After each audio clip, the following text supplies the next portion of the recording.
Рахмат. Сверлов округу, мен бүгін компьютерім иштей экен, бұл жақтан беріп алайын суроону. Барыңыздарды Орозов ай менен куттуктайм. Урматтуу Курманкул Токторалиевич, азыр отчетуңузду уктук, аябай жакшы. Мына жерде жүздөгөн мамлекеттик кызматкерлер деп айтып кеттиңиз. Мыйзам бузган. Миллиардтаган акчалар өндүрүлдү деп. Мындай карап отуруп мен бүт эле кылмыш, аштык кылмышка тарттык жоопкерчиликке деп атасыз. Бизди кылмышкерлер ороп алган эмеспи мамлекеттик кызматта? Булар эмне үчүн мынчалык көп кылмыш кылып атат? Же айлык азбы, же коррупциялык схема барбы, же бул эмне үчүн болуп атканын айта аласызбы? Жооп берип коюңуз. Жооп бериңиз. Рахмат. Шайлообек Карабекович, сизди куттуктайм бүгүн мандат алып чыгышыңыз менен. Жана мен айткан миңдеген мамлекеттик кызматкерлер тартиптик жоопкерчиликке тартылышкандыгын айттым. Бул бир кандайдыр мыйзамды аткарууда кетирген кемчилдиги. Бизде кылмышкерлер толуп калган деп туура айтып атасыз да, бизде акыркы 10 жылда мамлекеттик түзүлүш талкаланып калыптыр. Мына былтыр баш мыйзамдан баштап бүт мыйзамдарды кабыл алып иретке эми келди да. Мына чекеден тергеп атабыз, эми колдон келишинче аныктап жыйынтыгын көрсөтөбүз деген Түшүндүм. ойдомун. Рахмат. Экинчи суроом. Сиз мына 1 жылдан бери Кумтөр боюнча иш алып барып атасыз. Канча премьер-министр кылмыш жоопкерчилигине тартылды, канча министр? Алар кимдер? Бүгүн кандай болуп атат алардын абалы? Так, Кумтөр боюнча улуттук коопсуздук кызматы сиздерде маалымат берсеңиз. Менде бар экен. Мен да маалымат берейин, алып алдым. Так, Кумтөр долбоорун ишке ашырууда кылмыштуу иш алып барган бул мыйзамсыз жол менен материалдык пайда алуу, ошондой эле артыкчылыктарды берүү максатында Сентера Голд Инк компаниясынын өкүлдөрү менен жооптуу кызмат тейлеген кызмат адамдарынын ортосунда мыйзамсыз туруктуу коррупциялык байланыш түзүлгөндүгү боюнча иш козголгон.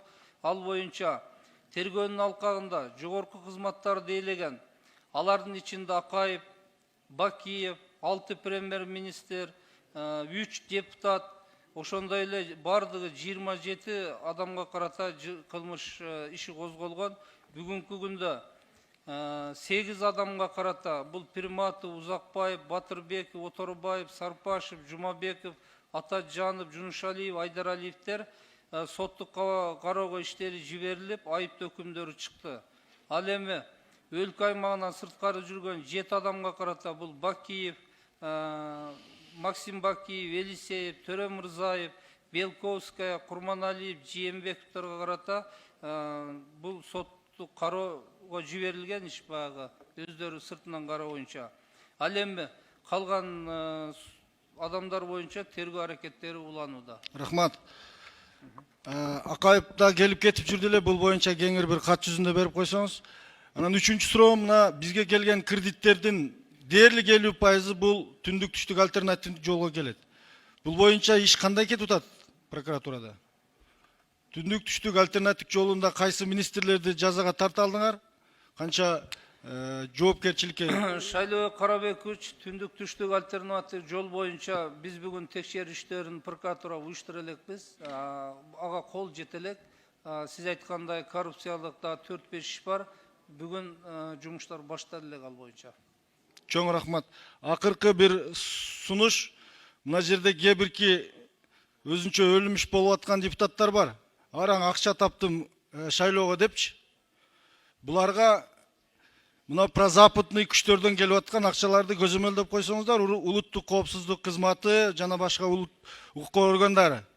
Булар өздөрү өтүп бүтүп келип, кийинки өтпөй калгандарга барып жардам берип жүрдү кече. Бул жерге келип өлүмүш болуп атат, зорго акча таптым деп. Ушулар боюнча да кайсы булактардан келип атат буларгачы? Рахмат. Рахмат, сиз айткан акыркы маселелер боюнча тиешелүү органдар иш аракеттерин жүргүзүп атат.